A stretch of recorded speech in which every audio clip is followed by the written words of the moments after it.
The parking lot was almost empty. Just a few flickering streetlights, the soft hum of traffic far away, and the cold wind of early winter brushing against the cars. The hospital loomed in the distance like a silent giant, gray, tired, and still. Daniel Reed, billionaire CEO, the kind of man whose name made entire industries sit up straighter, stepped out of his black sedan and shut the door quietly. He had come for a board meeting with the hospital's foundation. Another routine night. Another routine responsibility. Another attempt to distract himself from the storm his life had become. He didn't expect anything out of the ordinary. But life never sends a warning before it shifts. Not even a whisper. He took a step toward the entrance. Then he felt it. A small tug on his coat sleeve. Soft, hesitant. He turned and saw her little girl, maybe 7, thin jacket, messy hair, cheeks blotchy from crying, clutching a stuffed bunny so worn it barely had a face left. Her eyes were swollen, terrified, and glistening under the parking lot lights. "Sure," she whispered, voice cracking. "My mom isn't waking up." Daniel froze. Something inside him broke cleanly, instantly, like glass under pressure. Not again, he thought. Please, not again. He knelt slowly so his eyes met hers. "What's your name?" he asked gently. Her lips trembled. Sarah." Sarah pointed toward an old, fading beige car parked crookedly near the curb. The windows were fogged from the inside. A tiny trail of breath still marked one pane, and then disappeared. Daniel's heartbeat thudded painfully in his chest. Inside the car was a woman, early 30s maybe, slumped halfway over the steering wheel. Her hair shielded her face. Her arm dangled limply. A fast food bag lay on the dash untouched, and even from a distance Daniel could see it. She wasn't moving. Not an inch. Not a breath. Sarah's voice broke into pieces as she whispered. She said she was tired, and then she just stopped. The little girl squeezed her bunny until her knuckles turned white. I called her name. I shook her. I screamed. "But she won't wake up." Tears streamed down her cheeks. "Can you help her? Please." No one else listened. Daniel felt the world spin. The cold air, the fear in the girl's eyes, the sight of a mother who might not wake up again. And suddenly he wasn't a billionaire. He wasn't a CEO. He wasn't a man feared in boardrooms. He was just a broken soul reliving a memory he had spent years trying to bury. A memory of a small hand tugging his sleeve.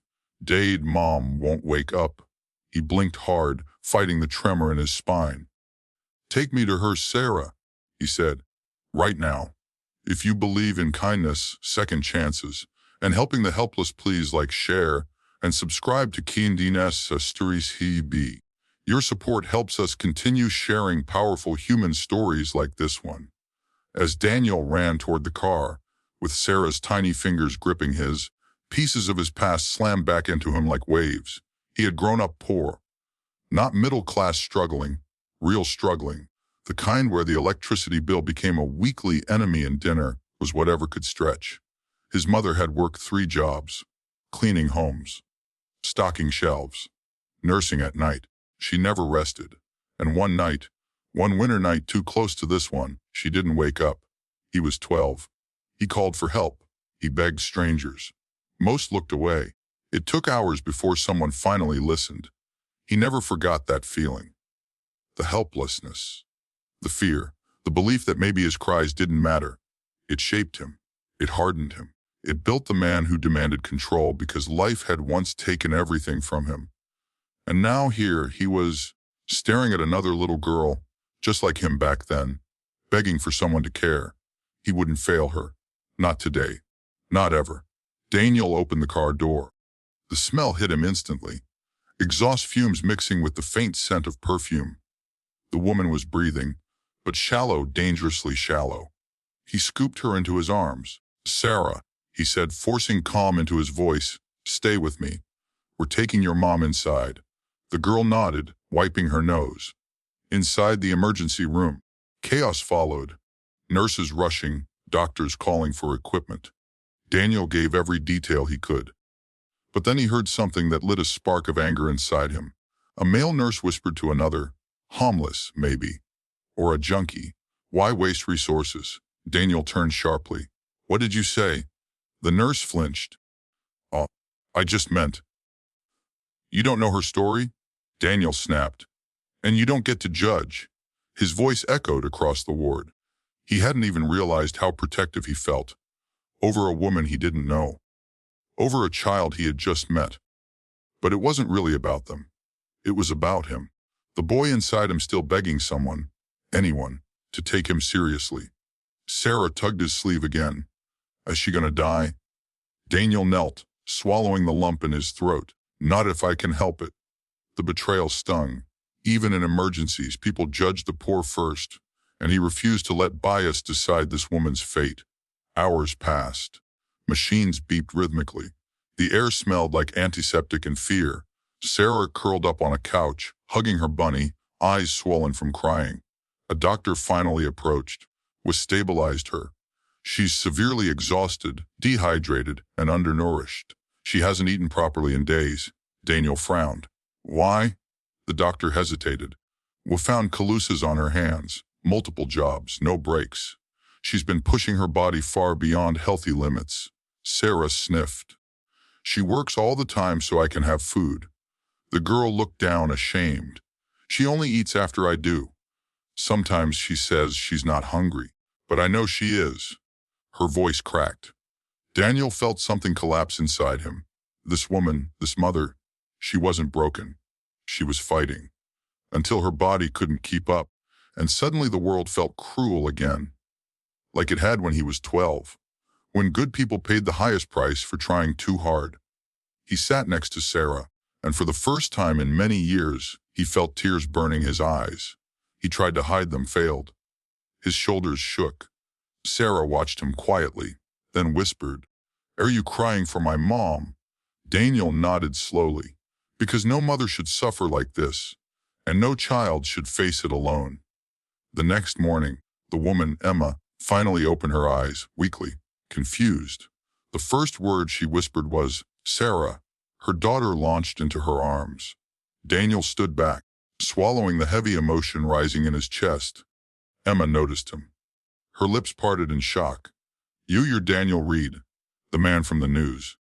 Why are you? You needed help, he said simply.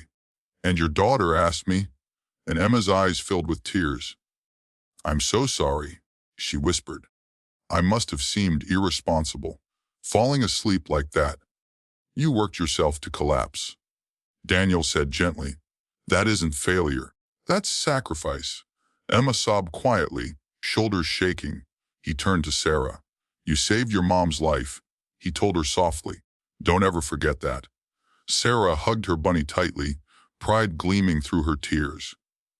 For the first time in years, Daniel felt something lighten inside him, a weight leaving his chest. He had rewritten a memory, just a little. Over the next week, Daniel visited them every day. He learned Emma worked 2 full-time jobs and still couldn't afford rent. He learned Sarah dreamed of becoming a nurse, so no one would be alone like Mom. And he learned that kindness didn't need conditions. It just needed willingness. One evening, as Emma sat up in bed sipping warm broth, Daniel cleared his throat. I have an offer. As she blinked. I can't accept charity. It's not charity, he assured her. It's a job. She frowned. A job. At Reed Industries, he said. Full benefits, healthcare, a flexible schedule, a salary that lets you live, not survive. Emma's eyes widened. Sarah gasped. But why me? Emma whispered. Daniel looked at mother and daughter, the love, the devotion, the quiet strength, and said, Because you remind me of someone I lost. Emma reached out, placing her trembling hand over his. Thank you, she whispered. Sarah climbed onto the bed, wrapping both of them in a hug. It was the first time in years Daniel felt a family's warmth again. Life doesn't always break loudly. Sometimes it cracks quietly, through exhaustion, sacrifice, and loneliness no one sees. And sometimes all it takes is one act of kindness to change the course of someone's entire world. Emma got better. Sarah started smiling again, and Daniel, who had once lived only in boardrooms and cold offices, found a piece of his humanity he thought he had lost forever. He understood something now: strength isn't power.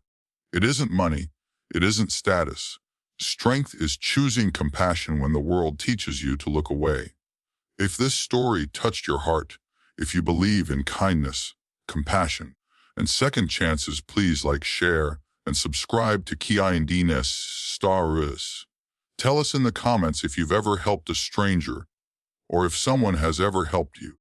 Your story might inspire someone who desperately needs hope today.